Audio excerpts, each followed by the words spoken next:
Hello दोस्तों, नमस्कार। आप सभी का आरवी मानुषी पर स्वागत है। आज इस वीडियो के माध्यम से हम देखेंगे कि आपके 2018 और 2022 में किस तरह से क्वेश्चन पूछे गए। क्योंकि अगर आप स्मार्ट अध्ययन कर रहे हो तो उसके माध्यम से भी आपके 5 से 10 क्वेश्चन आपके वर्दी कर सकते हो।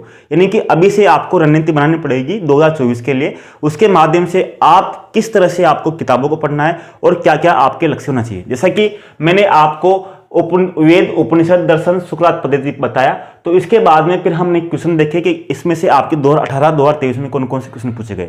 अब हम देख रहे हैं देकार्ते, सुखवाद, उपयोगितावाद, कांट, संकल्प स्वातंत्र, दंड के सिद्धांत।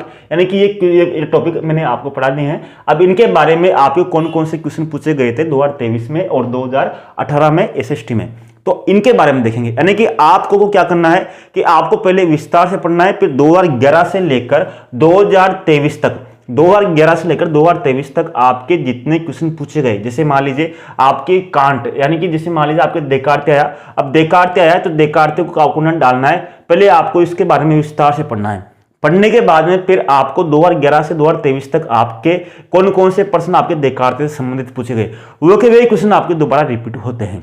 मैंने आपको आरवी मानुषी स्टडी ऐप है, आरवी मानुषी स्टडी ऐप वहां से डाउनलोड कर लेना प्ले स्टोर से। वहां पर आपको पूरे क्वेश्चन मिल जाएंगे, सब कुछ मिल जाएंगे। फर्स्ट पेपर में भी आपको सब कुछ वहां से क्रम से मिल जाएगा, ताकि आपको इधर उधर भागने की जरूरत नहीं रहे। अगर अभी नहीं डलोगे तो 2-5 दिन में आपके वहां पर डल जाएंगे। ठीक है, अब आपको देखना है यानी कि 2023 में किस तरह क्वेश्चन पूछे गए, आपके 2018 में किस तरह से क्वेश्चन पूछे गए।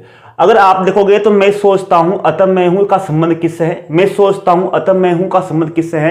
यानी कि आपने एक चीज तो पढ़ी होगी, देकार्ते प्रत्येक वस्तु को संदेह के माध्यम से तय करता है। यानी कि देकार्ते का मानना है कि वही वस्तु वास्तविक है, वही चीज वास्तविक है जिसके बारे में संदेह नहीं किया जा सकता। अगर किसी वस्तु के बारे में संदेह किया जा रहा है तो मतलब यह है कि वह वस्तु अभी भी पूरी तरह से वास्तविक नहीं है। तो देकार्ते से कहा कि भाई तू, अगर तू स्वयं के बारे में बता तू कि तू वास्तव में है या नहीं, यानी कि तू स्वयं व्यक्ति है या नहीं। तो देकार्ते ने कहा कि मैं व्यक्ति हूं नहीं, तो मैं संदेह करता हूं। तो देकार्ते ने कहा कि मैं सोच पा रहा हूं, यानी कि मैं सोच पा रहा हूं इसलिए मैं हूं। अगर मैं नहीं होता तो सोच नहीं पाता।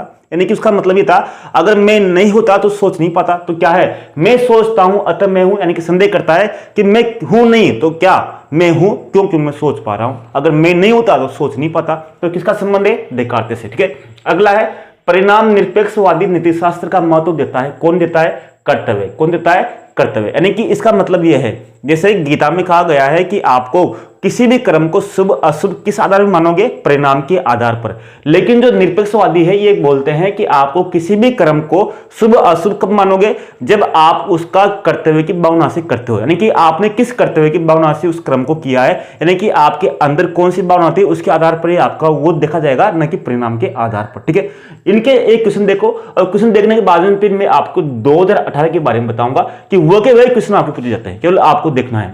इसी तरह आंख के बदले आंख, दांत के बदले दांत का समर्थन करता है।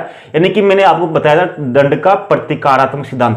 दंड के 3 सिद्धांत है, एक तो प्रतिरोधात्मक सिद्धांत, सुधारवादी सिद्धांत, एक प्रतिकारात्मक सिद्धांत। प्रतिकारात्मक सिद्धांत का मतलब यह है कि जैसा जिसने जैसा किया है उसको वैसे ही देना। जैसे इसको ये भी बोलते हैं कि इसमें क्या करते हैं, व्यक्ति के माध्यम से दूसरों में भय व्याप्त करते हैं। इसका मतलब यह है कि व्यक्ति को साधन बनाया जाता है। साधन का मतलब यह है कि अगर दूसरों को दंड से करने से रोकना है तो आप किसी व्यक्ति को साधन बनाओ। जैसे मान लीजिए मैं कक्षा में पढ़ा रहा हूं, कक्षा में बहुत सारे विद्यार्थी मस्ती कर रहे हैं, तो मैंने एक विद्यार्थी को डांटा, पीटा, बहुत उसकी पिटाई की।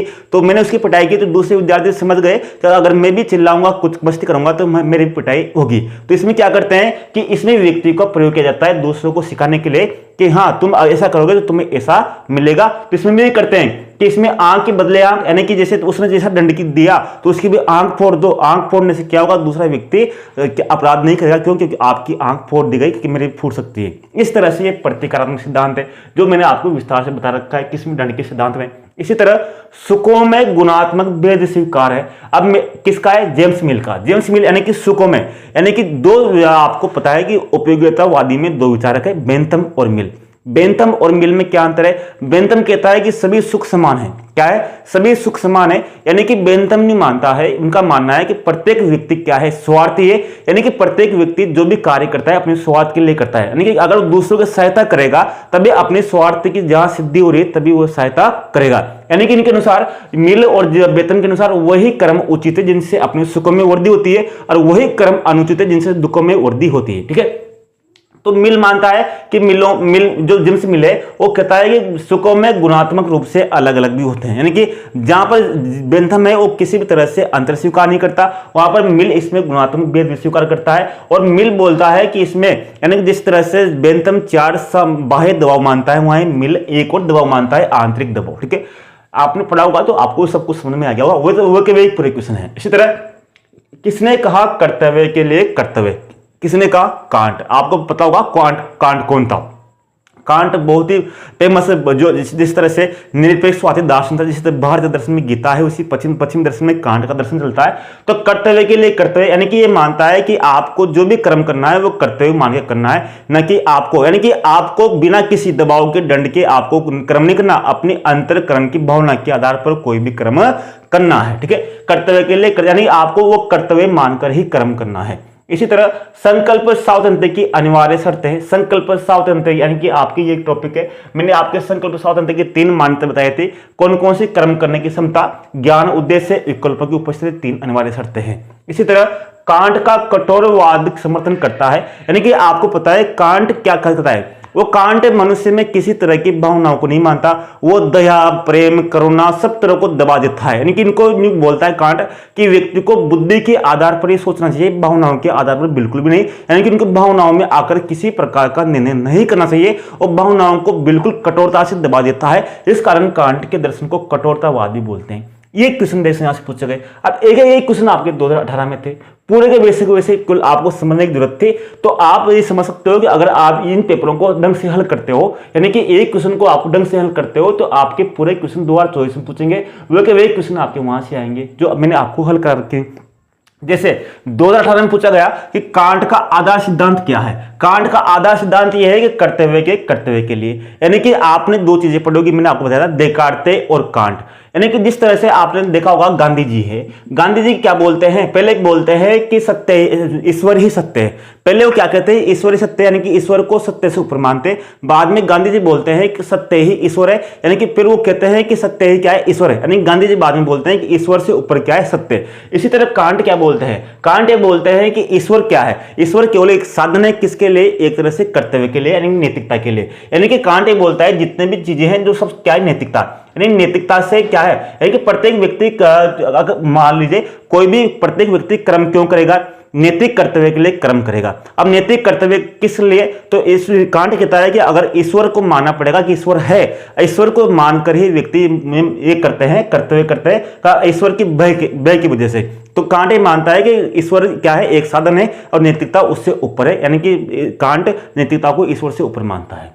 इसी तरह दंड का कौन सा सिद्धांत अपराध को सामाजिक और मनोवैज्ञानिक समस्या के रूप में मानता है? सामाजिक और मनोवैज्ञानिक समस्या के रूप में मानता है सुधारवादी सिद्धांत। सुधारवादी मृत्युदंड के खिलाफ है, मृत्युदंड के खिलाफ है, जबकि आपके प्रतिकात्मक सिद्धांत है मृत्युदंड के समर्थक है। जहां सुधारवादी मानते हैं कि प्रत्येक व्यक्ति का चरित्र में सुधार किया जा सकता है, इसलिए मृत्युदंड को समाप्त किया जाए। अगर मृत्युदंड दिया जाएगा तो व्यक्ति में सुधार की गुंजाइश ही खत्म हो जाएगी, इसलिए कहता है कि व्यक्तियों में सामाजिक और मनोवैज्ञानिक समस्या का रूप में मानता है। पूरे क्वेश्चन होगी वही है पूरे, जो किसी आपके यहाँ पूछेगा। देखो आपके कर्तव्य के लिए नहीं आ गया आपका कांट का, आपके कर्तव्य के लिए यहाँ पर आ गया, पूरा क्वेश्चन होकर आपके सिद्धांत हुए कि वही आपके वहां आ रहे। अब देखो यहाँ पर होगा क्वेश्चन आपके, कौन केवल सुखों में केवल मात्रात्मक भेद मानता है? अब आपके न्याय पर पूछा गया था, क्या पूछा गया था? सुखों में गुणात्मक भेद स्वीकार है। न्याय पूछा गया आपके सुखों में केवल मात्रात्मक भेद स्वीकार है। कौन मानता है? बेंथम केवल मात्रात्मक मानता है। और कौन?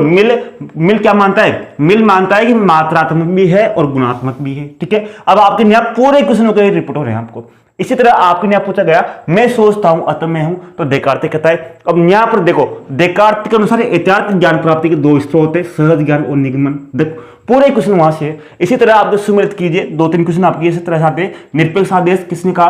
कांट ने। यानी कि किसी भी आदेश का पालन इस तरह इसलिए नहीं करोगे कि आपको कोई दंड मिलेगा, आपको बिना किसी भय के पक्षपात के सभी आदेशों का पालन करना होगा। इसी तरह सुसंस्कृतिक उपयोगितावादी, यानी कि उपयोगितावादी कौन है? मिल।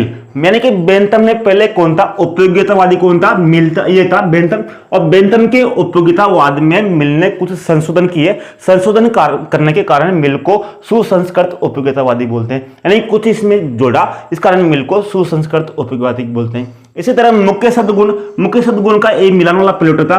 प्लेटो कितने सद्गुण मानता है? 4 सद्गुण मानता है। कितने सद्गुण?